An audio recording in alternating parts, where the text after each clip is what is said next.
Television Network USA is the best place to be. We inspire, empower, and educate. We build and nurture community and transform our world by ministering to the needs of all people, bringing healing and wholeness to the hurting and heartbroken through the love of Christ. Divine Television Network USA, a place of hope. Blessings to this very day. Thank you so much for having us in this wonderful hour. I am Lucy Miru. The blessings for this day, God has already prepared them for us. We have received new mercies. We have received new grace to keep us going, even in the presence of our Father. I am Lucy Miru. This is another opportunity that we have come and appeared before the Father to put our petitions to Him, to give thanks to Him, and to allow Him also to speak to us. It is a blessed hour. This is Divine Television Network. Welcome everyone who is tuning in. Tag along your friend, share, comment, like. Let us become a blessing to you as you become a blessing to this wonderful family. This is Evangelist Sarah Mbogo Ministry. Thank you so much for having us and having this opportunity to hear the word of God. We are honored to have the man of God today who is taking us along this devotional hour. This is Pastor Alex Minor. Welcome so much. Thank you so much, Lucy. Amen. It's a wonderful day, and we thank God for giving us another opportunity to come before His presence. Sure. And we'll start by saying that this is a day the Lord has made for us. Amen. And we should rejoice and be glad in it. Amen. And our God is always together with us. Yes. He has made a promise, and He is able to keep all His promises. Yes. That He is faithful, and He will never leave us. Amen. He will never forsake us. Amen. So whoever is listening or watching us, you need to know that your God and our God, He is together with us at all times. Yes. Doesn't matter where we are, He is there for us. Amen. We may not see Him. One day Job says, I look in the front, in the side, I cannot find my God. But he said, but He knows the way that I take. Yes. Whatever situation you are in, God knows where you are, and what He has for you is a good plan. And He's not going to leave you, He's not going to forsake you, Yes. and He's going to bring all that He promised your way to the glory and the honor of His name. Amen. Today, I just want us to look at a few scriptures and share the word this morning that the Lord has put in my heart. And one of the scriptures and one of the areas that I want us to look at is that we have a lot of strength in God. In Christ, the Bible says we are new creatures, and those new creatures, new means even the world cannot understand us. Never seen us before because we are new. And the Bible starts by saying, let me just quote a few scriptures for us as the foundation of what we are going to look at today. In the book of 1 John chapter 5, verse number 4 talks about us that we are born of God, and whatever is born of God overcomes the world. Amen. And this is a victory that overcomes the world, even our faith. Yes.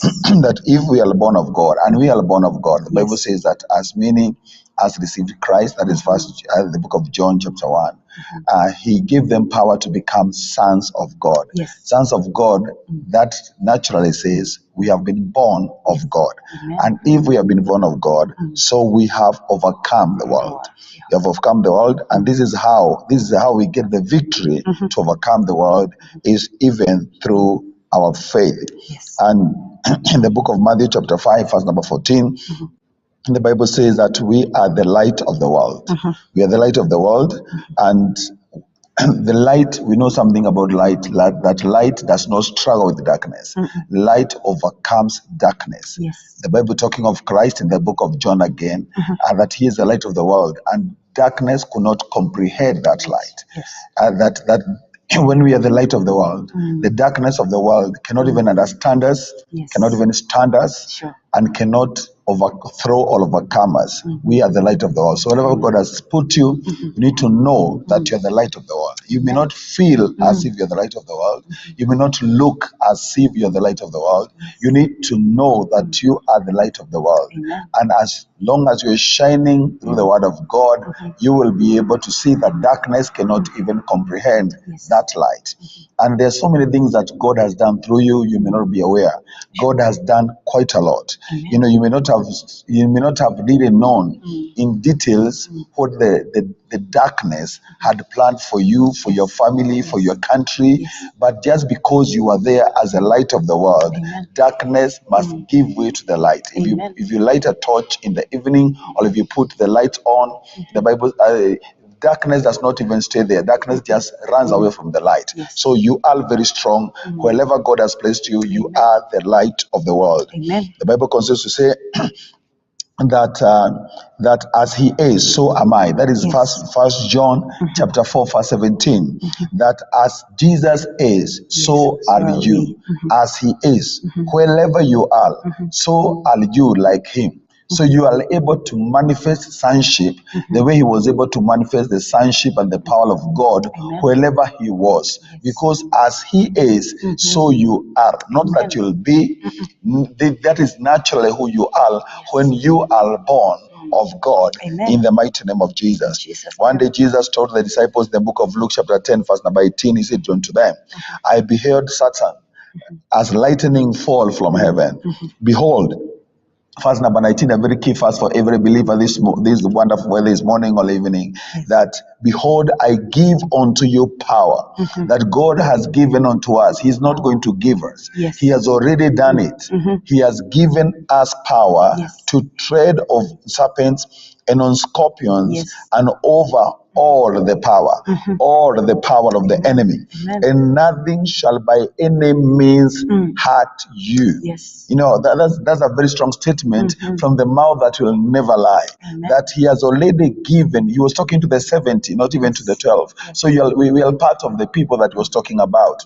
You know, after they went and they were able to do some, they came back to him excited, and they were saying, oh Jesus, the spirits were subject to us. They were obeying us. The devil has obeyed us. Jesus was telling them, yes, that's what is supposed to happen in a natural way to a believer, because I have already given you power. You have that power today. You who is watching us, you have power. You may not feel the power. You may not see the power, but the minute you speak, there is power coming out of you, and that power, through that power, you tread on serpents, and the serpent is under your feet. All the serpents, he says, all the serpents, meaning of the kingdom of darkness, all the devils and their demons, they are under your feet. You are the one who is higher than them. They are not higher than us. Serpents and scorpions, and over all the power, any power of the enemy, you have power over all that power. Be it the powers of sickness, be it the power of sin, be it the power of death, all the power of the enemy, you have power over that, and nothing shall by any means hurt you. So you should not walk in any kind of fear, because he has already said nothing shall be at any means hurt you in the mighty name of Jesus. And now with that knowledge, we need to light that light into the world.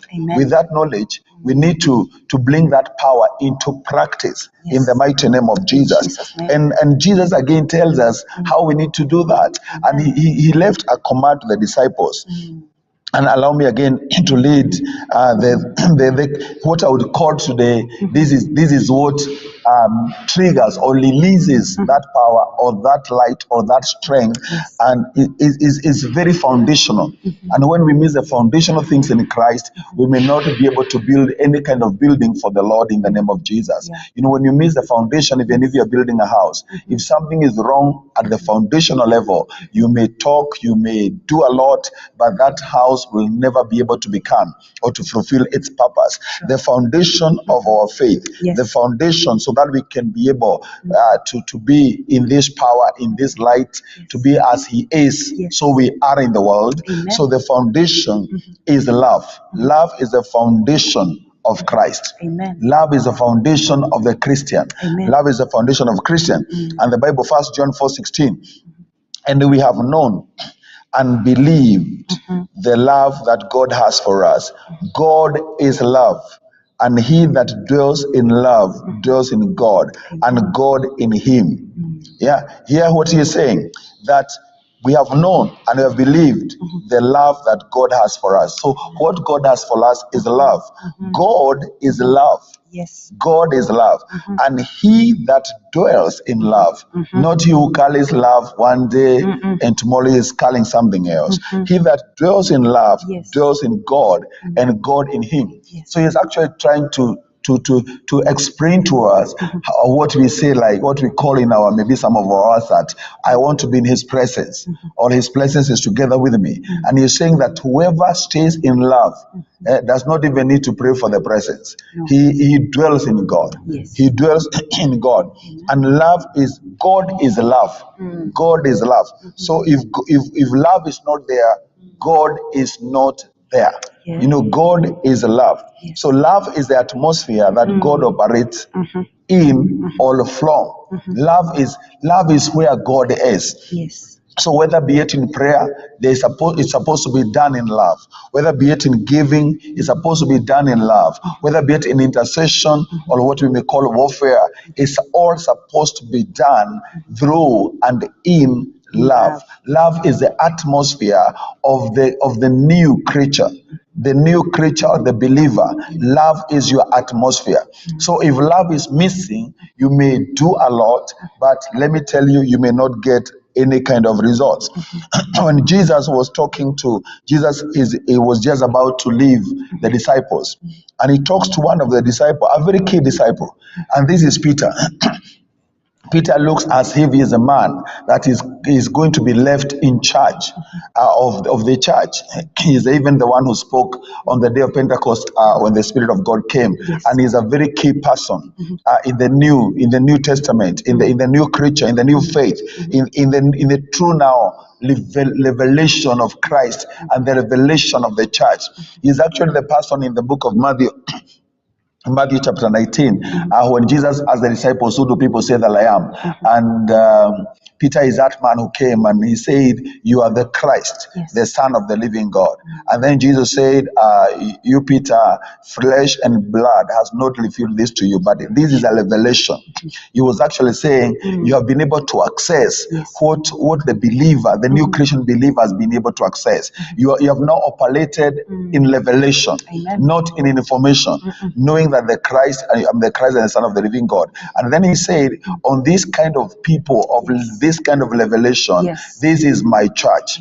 This is my church. He actually gave us how his church looks like. And these are the people that are my church, and I will be building this kind of church. The church that understands I'm the Christ and the Son of the living God. And the gates of hell shall never prevail against this church. This is a man we are talking about.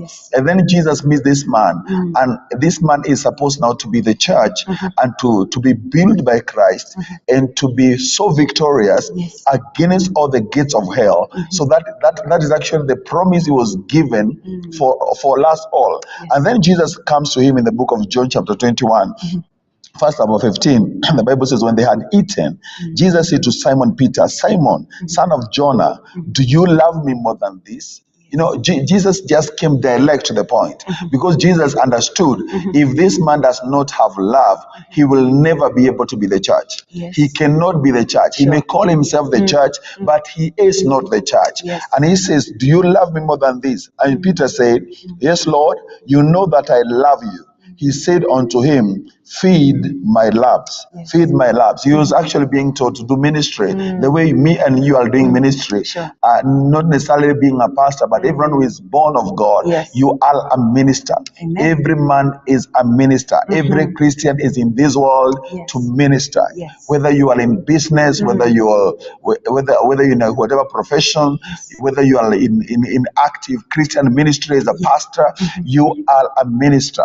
So then he says again to him, he said to him again the second time, Simon, son of Jonas, do you love me? He said unto him, yes, Lord, you know that I love you.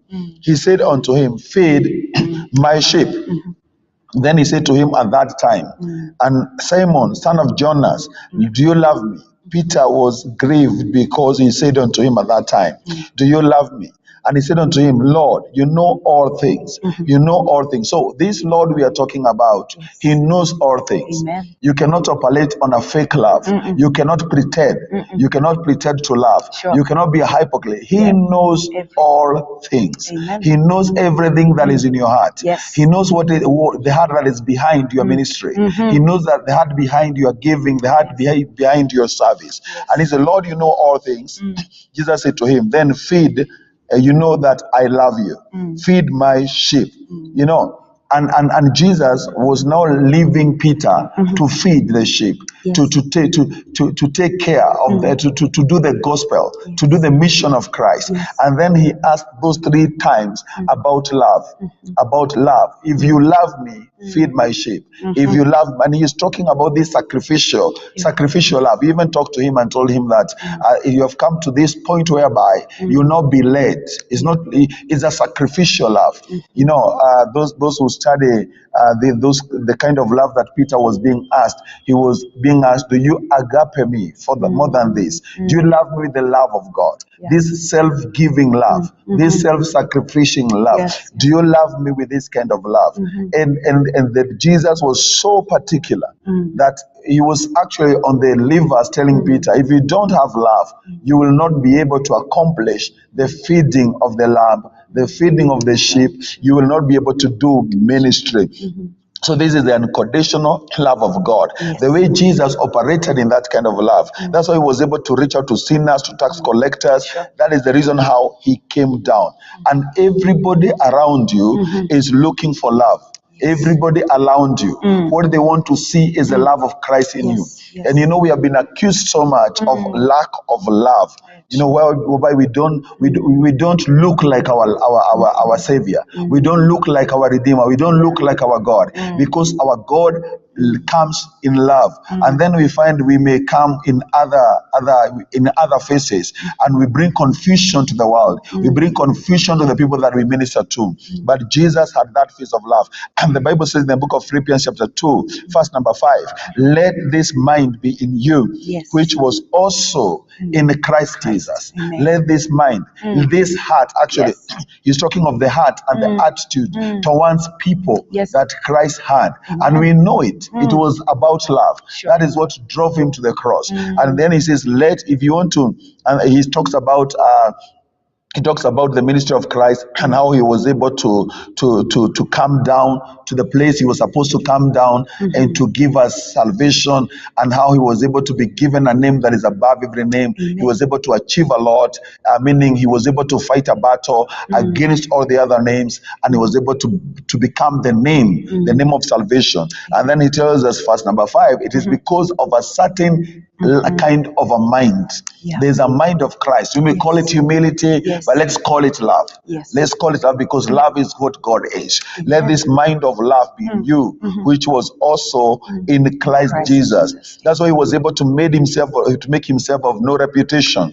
That is why he was able to operate like a servant to people. That is why he did all that he did, because of love. You know, there's a song that says, in love you came, gave amazing grace. You know, he came in love. Love is how he came. Love is what we find in John 3:16, that for God so loved the world. For God so loved the world. You will never be, if you're not like him, you cannot do what you've been called to do. The reason, the very foundation of why he came to us, the Bible says, for God so loved the world. You know, Jesus was speaking to Nicodemus in the book of John chapter 3, and he was Nicodemus was this kind of teacher of the law who didn't want to understand the kingdom. And then again, he was taken back to love. Before he was told that you have to be born again and all that, he was taken first of all to why did God come? Why does this kingdom, where it has an interest on earth, why is he coming to the man who is lost? Why is Jesus doing all this? And Jesus said, for God so loved the world. Amen. So he was saying that it is the love that made God to come and fight. Amen. So you cannot fight without love. Sure. You know, it is God who came with his love that drove Jesus to die, to intercede for us, to give. You know, he is making intercession for us with the groans that cannot be uttered. Why? Because of love, he is making intercession. Because of love, he went to the cross. Because of love, he was able to give to us in the name of Jesus. You know, and we can trace this back to the Old Testament. We can go back to back even from the Garden of Eden, and we can come through the journey of God, and we can see the journey of God is a journey of love, because your journey is supposed to be the journey of love. You know, your journey is supposed to be checked from the day you met Christ up to now. It's supposed to be defined so easily that your journey is a journey of love. Our pastor's journey is a journey of love. The worshipper's journey is a journey of love. The intercessor's journey is a journey of love. The journey of God throughout Scripture is not the journey of anything else; is a journey of love. God comes in the book of Exodus chapter 20, and through Moses. And Moses brings the 10 commandments. And let me tell you, it was just about love. What he was talking about, maybe the people he was talking to, the children of Israel, they don't understand maybe the language of Moses. But the language of God comes clearly to through Christ. And he tells us what he was doing in Exodus 20. You know, and allow me to give you a word through that. Luke chapter 10, verse number 26. He said unto him, what is written in the law, and how do you lead it? What is written in the law? And he summarizes what is written in the law. But then he says, how do you lead it? How do you read it? You don't just read it. You know, you don't just read it. You're supposed to read and get the little meaning and the little revelation. And this man said, what he actually said, this is what is written in the law. And he said, this is summarizing the law. And he said, the law says, you shall love the Lord your God. This Luke 10:27. You shall love. This man was able to read the law, but only what he misses the revelation. And that's maybe where we find ourselves today. We are able to read the Bible. We are able to read what we even call the command and the law, but then we miss the revelation of it. This man led the law, and he was able to say, the law says, you shall love the Lord your God with all your soul, with all your heart, and with all your soul, and with all your strength, and with all your mind, and because of the way you have been able to love God, then you love your neighbor as you love yourself. That's something we can. That's a place we need to stay there. We just need to stay there. You know what he has said is so important, that you love the Lord your God with all yourself. And then because of that love of God, then you love your neighbor. And then he said unto him, you have answered right. This is Christ. He said, he was actually saying, what is the law? And how do you read the law? And then the guy said, this is how I read the law. This is how I understand. Then he said, you have answered right. And he said, this do, and you shall live. If you're anybody who is able to do love, you shall live. You shall experience the love of God. You shall experience the life of God. And then he says, but he, now the lawyer, willingly to justify himself, said, and who is my neighbor? So this man just led the law. He did not understand love, because when you understand love, you don't miss your neighbor. Your neighbor is your neighbor. Your neighbor is human being. Your human being becomes your neighbor. Whenever you find human, you have found your neighbor. You know, and then he was trying to justify himself before Christ. And Jesus answered and said, a certain man went from Jerusalem to Jericho and fell among thieves, which stripped him of his clothing and wounded him and departed, leaving him for dead. And by chance, there came down a certain priest that way.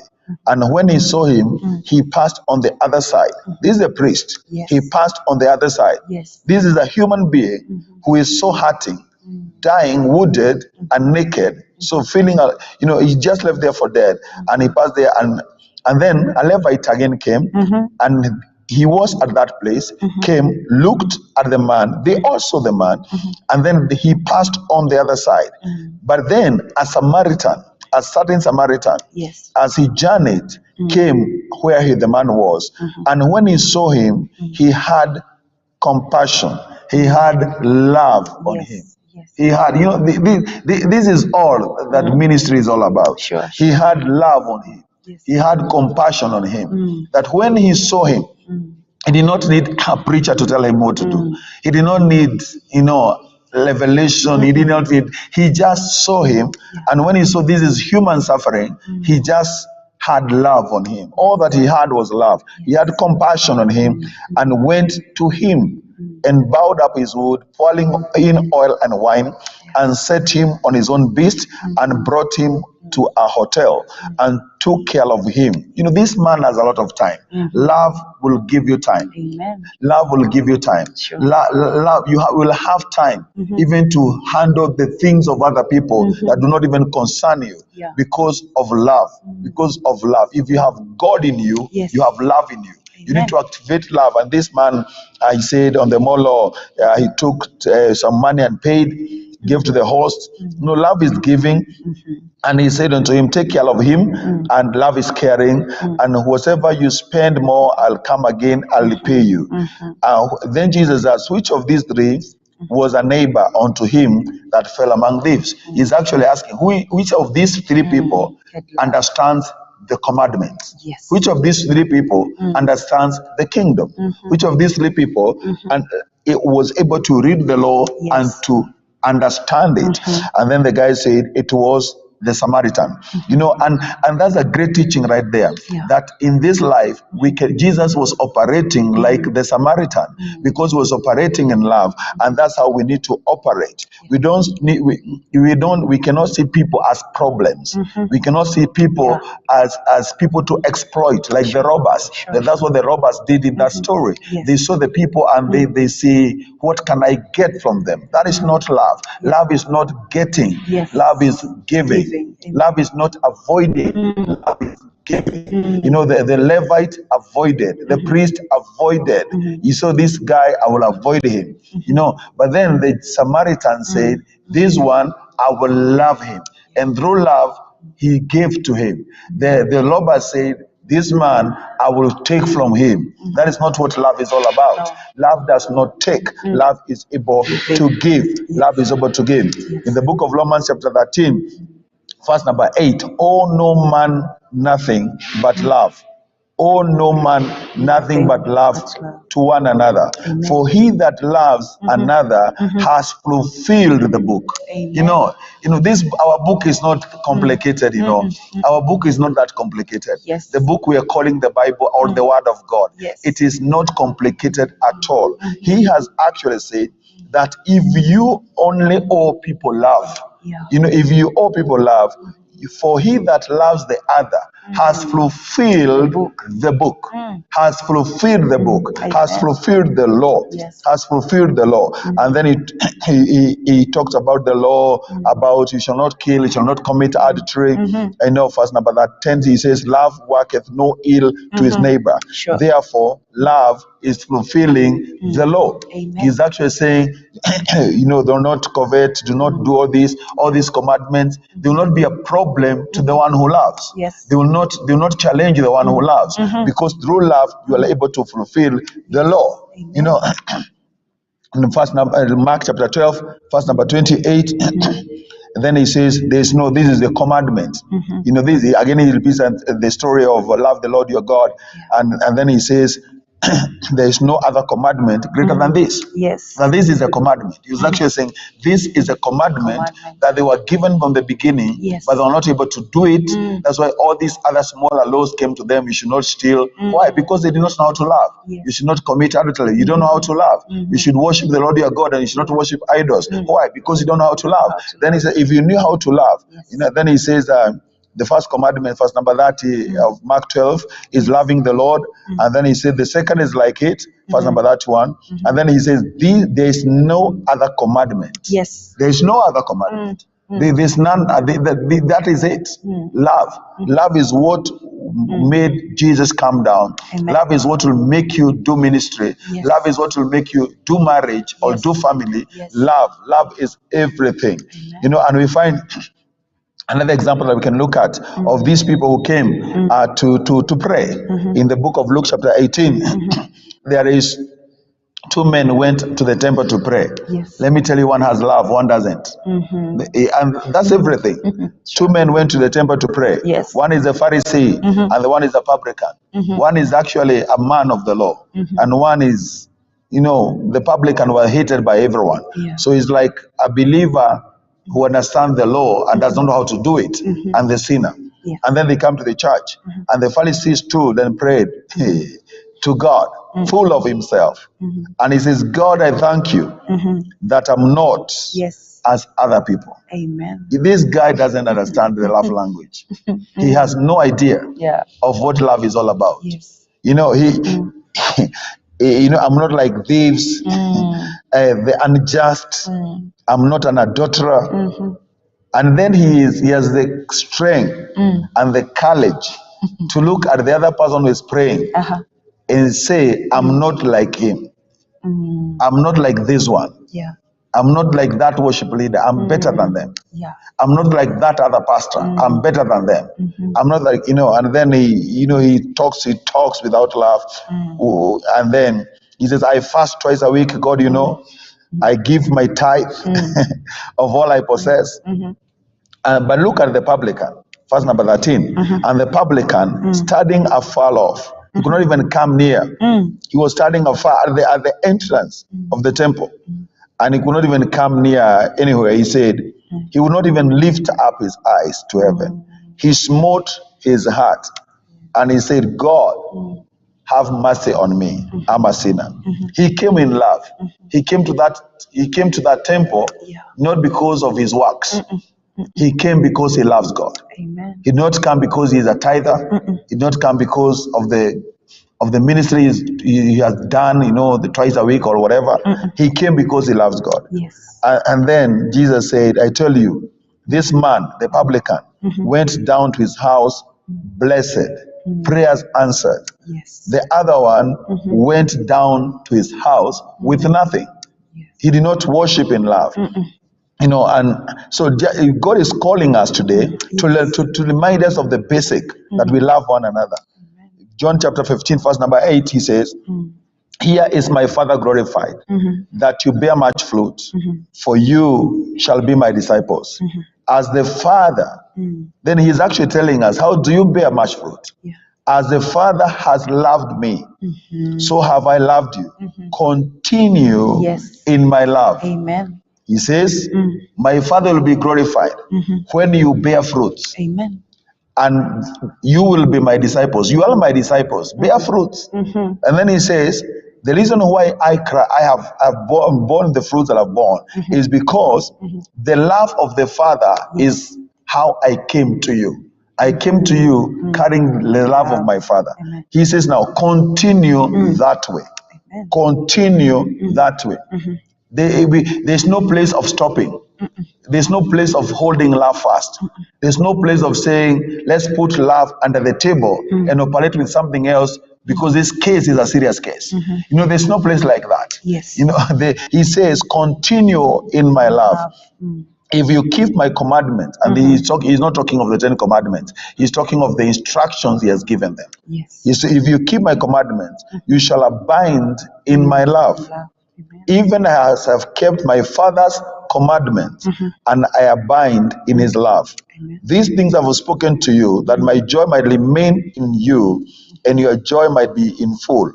This is my commandment. So this is what he was telling them to keep. And he repeats again, if you keep my commandments. Yes. And then he says, this is my commandment. He did not want them to get confused. No. He said, and he's not changing the commandments. No, he's not. We have just he's not changing the commandments. Yes. He's not removing the 10. He is saying this is what they meant. Yes. That you love one another. Amen. As I have loved you. Greater love has no man than this, that a man can lay down his life for his friends. Yes. You are my friends if you do the commandment, love. Yes. These things I command you, that you love one another. So everything in this kingdom operates from love, on love, through love, and by love. Amen. Everything, Amen. everything. Paul comes and again explain it now further. He's not talking. Jesus was talking to the disciples. Sometimes he's talking to the people who are not born again, the Pharisees, and now Paul is addressing you and me. Yes. Paul is addressing the born again man. And in the book of 1 Corinthians chapter 11 and chapter 12, chapter 11, he talks to us that we are the body of Christ. He's just telling us what has already happened. Chapter 12, he's talking to us that we are that body of Christ and we should operate with the giftings that are different. We should embrace each other because we are gifted differently, but we can only operate if we are together. Where the foot does not stand alone and say, I'm the foot, I don't like the eye, or the ear does not like the eye. He said that's not what Jesus gave us. That's what Jesus left us with, And then he talks about all those gifts. And chapter 12, verse 31, he says, this is how you do it. Yes. He says, verse number 31 of 1 Corinthians chapter 12, verse 31, he says, but covet earnestly the best gift. But let me show you the more excellent way. Let me show you how it is done. He talks about the body, he talks about the gift, he talks about the unity, he talks a lot about for chapter 12 and chapter 11. But then he says, let me show you how it is done. Amen. He's just giving us the answer right there, how it is done. And that's now he starts chapter 13, and the Bible did not have chapters in the beginning. It's just a continuous. It's just one book. From Genesis to Revelation. There are no chapters. Maybe they are just maybe the names of lighters, but the message is the same. Yes. And then verse number 13, chapter 13, he says, this is how it is done. And now he tries now to give us a direction of how we need to operate and why some gifts do not bring results, why some prayers do not bring results, why some prophecies they just fall into the ground, some declaration, I declare, and they just become nothing. And he says, though I speak with the tongues of men and of angels, and I don't have love, I am just a sounding brass or a tickling cymbal. He is actually saying those tongues of the angels, those tongues of men, they will bring zero results. They'll just be sound. We don't want sound. We want power. Sure. We don't want sound. We want light. Yes. We want light that takes away darkness. Amen. And we cannot play games here with our faith. We cannot go to prayer and nothing happens. Amen. But then he tells us how it is done. He says, without love, it will just be sound. You sounded so well when you're preaching, but nobody, nothing happened. Nothing happened. No life was changed. Love was not communicated. Yes. Love was not carrying the words. This guy is speaking with tongues of angels. Wow, what a blessing. Angels of tongues of men and tongues of angels. Yes. And then he says, if there is no love, then it's just a sound. And a loud sound that has nothing. Though I have the gift of prophecy and understand all mysteries, I have all knowledge, and though I have all the faith so that I could remove mountains. Not that I'm removing mountains. I can't remove mountains. But I have no love. Let me tell you, he says, it will all amount to nothing. Mountains will not move. They are moved by love. They are moved by love. Sure. Not just by shouting to the mountain. He's not really attacking prophecy and all that, and mysteries, revelations, and a lot of knowledge. Actually, he says we should desire to have these things. But then he's actually teaching us, if you not be carried by the prophecy and by the knowledge and by the faith, and we forget the vehicle or the atmosphere that they only operate. They have only one atmosphere. They don't have two. And he said, without love, the prophecy will not come to pass. Sure. Without love, the mystery will not, will not help us. That revelation, that knowledge, that faith. Though I bestow all my goods to feed the poor, Though I give my body to be burnt, and I don't have love, it again will bring me nothing. It will bring me nothing back. He talks of it profited me nothing. You know, there's nothing that will come through that act of giving. Sure. There's nothing that will come through act of, when I'm even sacrificing my body, this, burning my body. He was talking of maybe this is a person who is with fasting like us here. Like I'm fasting, but I don't have love. I'm burning my body for nothing. It won't work. It's not like, we're not in business here that God have done this, so do this for me. God is love. Sure. And whenever he sees love, he is moved by love. Amen. God is always moved by love. Amen. And you should be moved by love. All that you need to give to the world. Love is that light. He says you are the light of the world. And he says God is light. Yes. And God is love. Amen. So love is the light.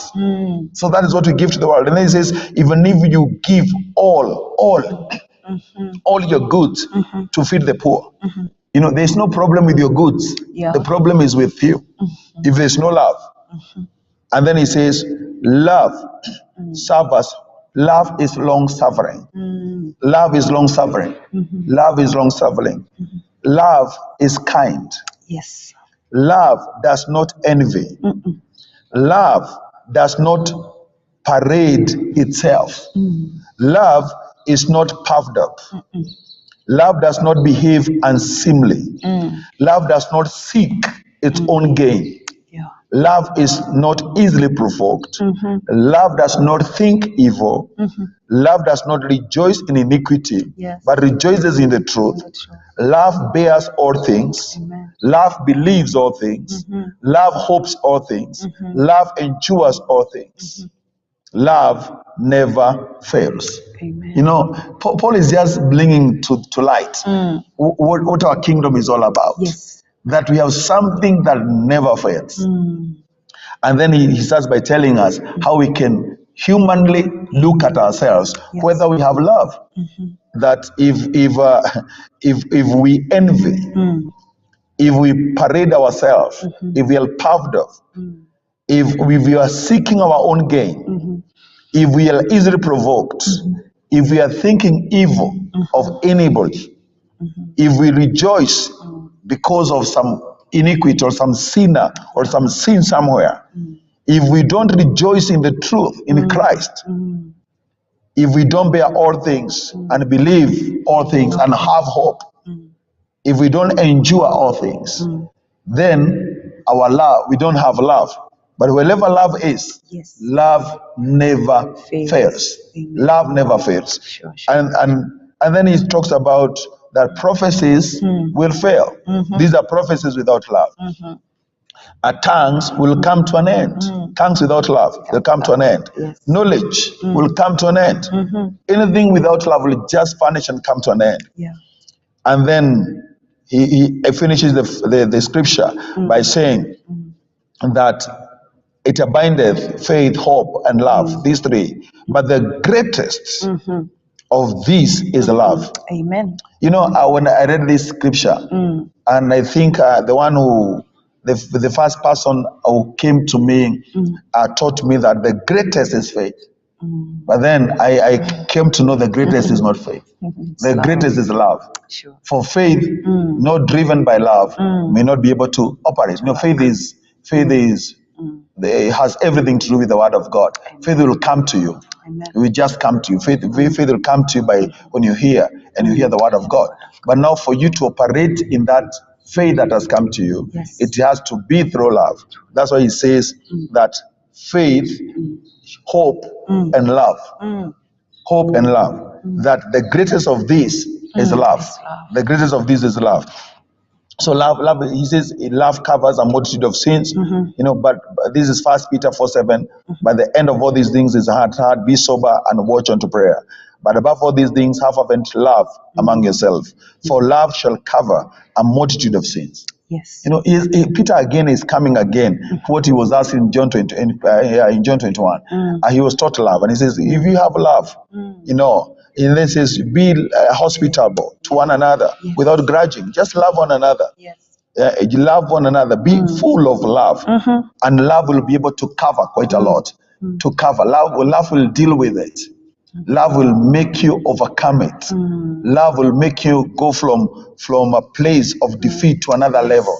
Love will bring restoration. He's talking a lot about love, that love will cover a lot. God loved the world, and love is everything. Love is everything. And whenever Jesus saw love, and he is the same, he says, I'm the Lord, I change not. He's the same today, he's the same forever. He has been looking for love because he is love, and he connects with love. And the Bible says in the book of Luke chapter 7 verse 44, let's finish with this one.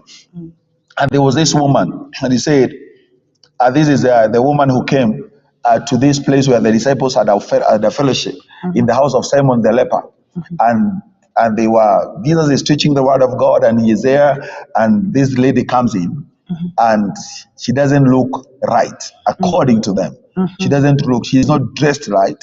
She's not known right. The testimony she has outside there. But they did not know that moment when she came into that house is because she understood the love of God. She understood the love of God. Amen. So the love of God goes beyond what the history of what you know about a person. Somebody who has come across the love of God, the love of God can transform that person in a moment. And then this lady comes and opens the alabaster box, and she's crying over Christ and all that. And the disciples were there. They did not have love for that lady. All they had was condemnation. All they had was, they were just condemning her. Just like the people who caught this lady in the act of adultery. They're not after restoration. They're after destroying. If you don't have love, you'll destroy. You'll destroy a lot. And you can't destroy. But these people came to Christ with this lady, and they wanted to destroy her. But Jesus wanted to restore her, because love restores. Love does not destroy. Love is kind. Love restores. Love covers. Jesus had love over this lady, and when he told these guys, "You do not have a sin, please be the first to throw the stone," and then they all walked away. They were all condemned in their hearts. Jesus never condemned them. They felt condemned because of their action. And then Jesus looked at the lady, and all that he had was love for him. And he told the lady, I don't condemn you. I love you. I don't condemn you. Go and sin no more. As you just said, if you follow me, you will not sin anymore. She was not just saying go. You're saying whatever you have received from me, go with it. Go with it. That love that you have seen through me, carry it, and you will sin no more. You'll not be able to sin. She was not just going at the end of Kapambana na dhambi. No, there was something she was given. Go struggle on your own. Go and struggle on your own. Leave me, go and sin no more. No, that's not what she was told. Jesus gave her forgiveness and love. And and she was now go with what you have received from me, and you will sin no more. But let's go back to this lady here. And 44 of Luke chapter 7. And he turned to the woman and said he turned to the woman and said to Simon, Simon, do you see this woman? Definitely he saw the woman. I entered into your house, Simon. You gave me, he is actually telling Simon, you are just a hypocrite. You're not a Christian. You just pretend to care for me. You don't. You do not give me water for my feet. But she has washed my feet with her tears and wiped them with the hairs of her head. Love can drive you. Love, the glory of a woman is her hair. That's what Paul tells us somewhere. The glory of the woman. That this person who loves can share his glory. Can share his, whatever you call to be your glory, you can just bring it down to the feet of Christ. Whatever you call, maybe whatever you call to be your pride, maybe is your business, your resource, your whatever you have. When you love, you don't struggle by bringing it down to the feet of Christ. That's why it's, love to do quite a lot for God. You can go many miles for Christ. You can go for missions just because of love. You can go for prayers because of love. He washed and wiped them with her hand. You give me no kiss. But this woman, since the time I came, she has not ceased to kiss my feet. My head with oil you did not anoint. But this woman has anointed my feet with oil. Therefore I say unto you, her sins, which are many, Jesus did not hide. Woman, I agree with you. She is a sinner. She is a sinner. I agree with you. But don't just end it there. She has been forgiven. Amen. For she loves. For she loves me. She loves me too much. But to whom little is forgiven will love a little. Sure. So Jesus again talks about love in the area of forgiveness. Yes. And he says that the one who loves me, the one who loves me will receive from me. Amen. Will receive my forgiveness. Amen. Will receive my healing, will receive my, Yes. love is everything. When we love him, have you ever been to a place where you're loved? Have you ever been to a place where you're loved? Do you have anybody who loves you? Even with the human love, not even with that agape love. Just somebody who you think they love you. Yeah. There's no healing you Yes. that you cannot give to them. There's no favor in you that you cannot release to them. What about our God? Amen. What about our God? It is love that nailed him to the cross. Yes. And love for him will bring to you what he gave to us at the cross. Amen. Your work is easy. Just operate in this love. Allow your heart to be full of love. Sure. To forgive, to be kind. Amen. Just be full of the love of God today. And operate in this love. And love is not something that you pick. He said, continue in my love. Continue like this. Everything that you do it because you love. Yes. Because you love. And you'll forever see the blessing of God. You'll forever see the grace of God upon your life. Amen. The favor of the Lord upon your life. Amen. And this morning, I'm praying for myself. Yes. And I'm also praying for you. Amen. That the Spirit of God may teach me and may teach you to love. Amen. Because when we love, we fulfill the commandments. We fulfill the book. Sure. When we love, we'll reach out with the gospel. Yes. When we love, we'll pray for the sick. Amen. When we love, we'll do ministry the right way. Amen. When we love, we'll treat our children and our wives and our husbands the right way. Sure. When we love, we'll be the light. We'll be the light wherever God has placed us. We'll be the light of God in the land. Amen. When we love, darkness will get out of the way. Amen. The way Jesus loved and he overcame darkness. Yes. So today may you walk in that revelation. Amen. That all that God wants from you is love. Because he has already given you that love. It's not something that you're seeking outside of you. No. In you is love. Yes. By the help of the Holy Spirit of God, you can activate that love into action. Yes. Into action wherever you are. Amen. Today, reach out and love. Amen. Love for God and love for your neighbor. Be the good Samaritan. Yes. And you'll see your prayers answered. Amen. You'll see your healing come your way. Amen. You'll see your blessing come your way. Amen. Because without love, anything that we may be able to do will amount to nothing. But let us not allow our prayers become nothing. Let us not allow our preaching to become nothing. Let us not allow our fellowships not to bear fruit. Let us operate in love, for God is love and is an environment and the environment of his healing, of his grace, of his power, of his in ministry is that environment of love in Jesus' name. Jesus, teach us to love. Holy Spirit, teach us to love. The way you loved and you left us to be your disciples. Help us to operate the same way you operated, and your kingdom shall manifest and come wherever we are to the glory of your name. Thank you, Jesus. We bless your name. We thank God for this wonderful morning. May the Lord bless you. May the Lord keep you and walk in love. Continue with the agape love of God in Jesus' name. Amen. Amen. Faith, hope, and love, but the greatest of these is love. This is my commandment, that you love one another, that your joy may be full. May we become fruitful in our lives as we operate under the love of God. I am Lucy Miru, and until next time, God bless you. Amen. Divine Television Network USA is the best place to be. We inspire, empower, and educate. We build and nurture community and transform our world by ministering to the needs of all people, bringing healing and wholeness to the hurting and heartbroken through the love of Christ. Divine Television Network USA, a place of hope.